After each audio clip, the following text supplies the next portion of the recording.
ሰላም እንዴት ናችሁ? የነጅሆም ኩኪንግ ቤተሰቦች ቤዛ ክፍል 77ን ይዤላችሁ መጥቻለሁ። ላይክ፣ ሼር፣ ሰብስክራይብ በማድረግ እስከ መጨረሻው አብረውኝ ይቆዩ። ሱራፌል እና ቤዛ ወደነ ኩቻ ቤት ሄደዋል እና እኛ ደግሞ ለናንተ እዳሁን ናችሁ፣ በቃ አዛ አደረግናችሁ ይሏቸዋል። አይ እኛ ምንም አልተጨናነቅንም፣ እናንተ ስለመጣችሁ ደስ ብሎናል፣ በችግራችሁም ስለደረሰን ስለተረዳዳን ደስ ብሎናል፣ እንደዚህ ብላችሁ እንዳታስቡ ይላቸዋል። ቤት ተከራይተን በቃ እንውጣም እያሉ ያወራሉ። ኮቻም ይህንን እንዳታስቡ ቤዛ ምን ሆናችሁ ነው ይላል። አሁን ነገሮችን ቆም ብለን የምናስብበት ነው። ምንም እንዳትጨናነቂ፣ ይሄ ነገር አንዴ ተፈጥሯል። ነገሮችን እንዴት ማስመለስ እንዳለብን ቆም ብለን ማሰብ አለብን እያለ ሱራፌል ቤዛን ይመክራታል። ኮቻ በጣም ተናዷል። ያቺን ሉላ የምትባል አንቄ መድፋት አለብኝ። እኛ ስንቀርባት እንዴት እንደዚህ አይነት ነገር አድርጋ ሁላችንንም ታታልለናለች? ሁላችንንም እኮ ሜዳ ላይ ነው ያስቀራችን እያለ ነበር የተበሳጨ የነበረው።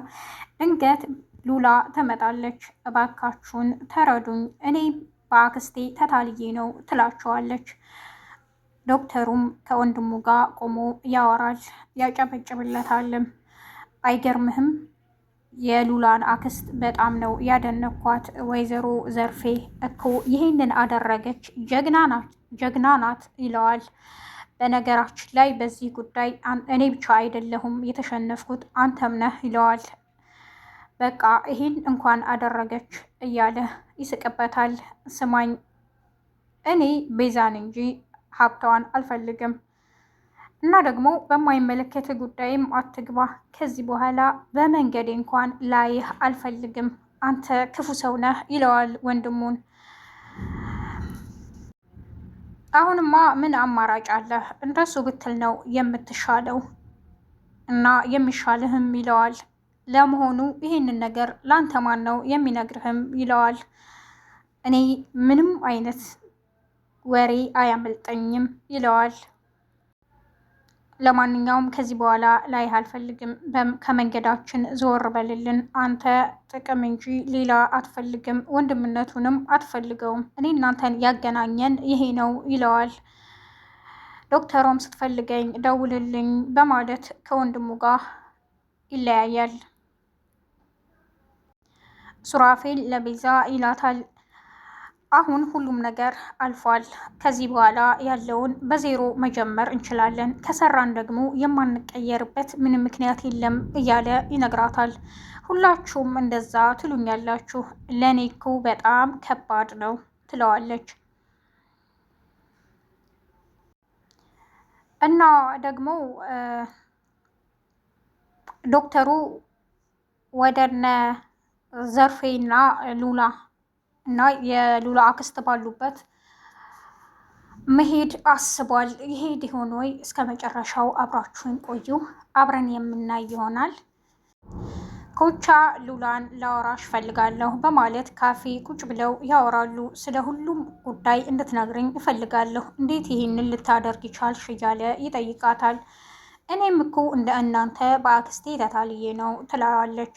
እና ደግሞ ቤዛን ስለምትመስሊ የእሷን ፊርማ ስለምታውቂ ለአክስትሽ የቤዛን ንብረት ፈርመሻል። ስለዚህ እኛ ደግሞ ክስ መስርተናል። ይህንን ደግሞ የመሰረትነው ክስ ንብረቷን የቤዛን ለማስመለስ ነው። አንቺ ደግሞ አክስቴ አጭበርብራይ ነው በማለት ነገ ወደ ፍርድ ቤት በመሄድ ትመሰክሪያለሽ እያለ ኮቻ ያጨናንቃታል። ሉላ እኔ ይሄንን ማድረግ እኮ እችላለሁ፣ ግን እኔ ወንጀለኛ አድርገው እታሰራለሁ እኮ ትለዋለች። እህትሽን መርዳትና ማገዝ የምትፈልጊ ከሆነ በዚህ ነው ልትረጃት የምትችይው፣ ሌላ ምንም አማራጭ የለም ትለዋለች። ግን እኔም ሀሳብ አለኝ ትለዋለች። ኮቻ ሊሰማት አልቻለም። እስኪ ተረጋጋና የኔን ሀሳብ አዳምጠኝ ትለዋለች። ምንድን ነው ይላታል። አክስቴ ሌላ ልጅ የላትም፣ እኔ ወራሿ ነኝ። ስለዚህ አክስቴን ተለሳልሺ ልቅረባትና ላስመልስ ንብረቱን ትለዋለች። መቼም አክስትሽን የሆነ ነገር እናድርግ ልትይኝ አትችይም ይላታል። እኔ አክስቴን እንደዚህ የማድረግ ሀሳብም ምንም የለኝም። እኔ ክፉ ጨካኝ አይደለሁም። እሷ ግን በዚህ ሰዓት ክፉና ጨካኝ ሆናለች ትለዋለች።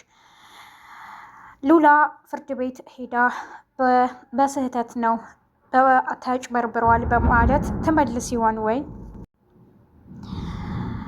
የሉላ አክስት ቁጭ ብላ ታወራለች ከሉላ ጋር። ግን እኮ አክስቴ ድርጅቱን የሚመራው የለም፣ እኛ ምንም አይነት ሲስተሙን ልናውቅበት አንችልም፣ ኪሳራ ላይ ልንወድቅ እንችላለን ትላታለች። እኛ ባንችል እኮ ሰዎችን ቀጥረን ማሰራት እንችላለን፣ እኔ ደግሞ ለዚህ አላንስም ትላለች ወይዘሮ ዘርፌ።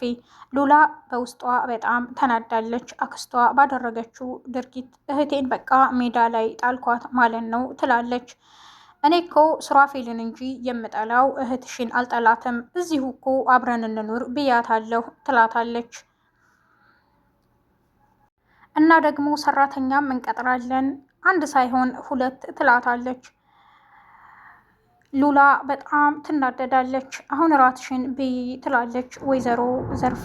እኔ በቃኝ፣ በቃ መተኛት ነው የምፈልገው በማለት ትታት ትነሳለች።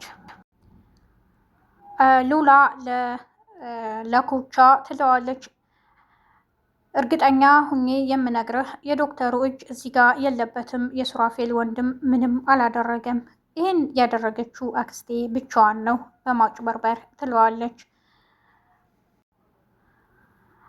ለዘመናት ብዙ ስመኝ ኑሬያለሁ፣ አሁን እንኳን አገኘሁት፣ በቃ ከሰው ጋር እኩል ሆንኩ እያለች ወይዘሮ ዘርፌ ለሉላ ታወራታለች። ሉላ በጣም ትናደዳለች።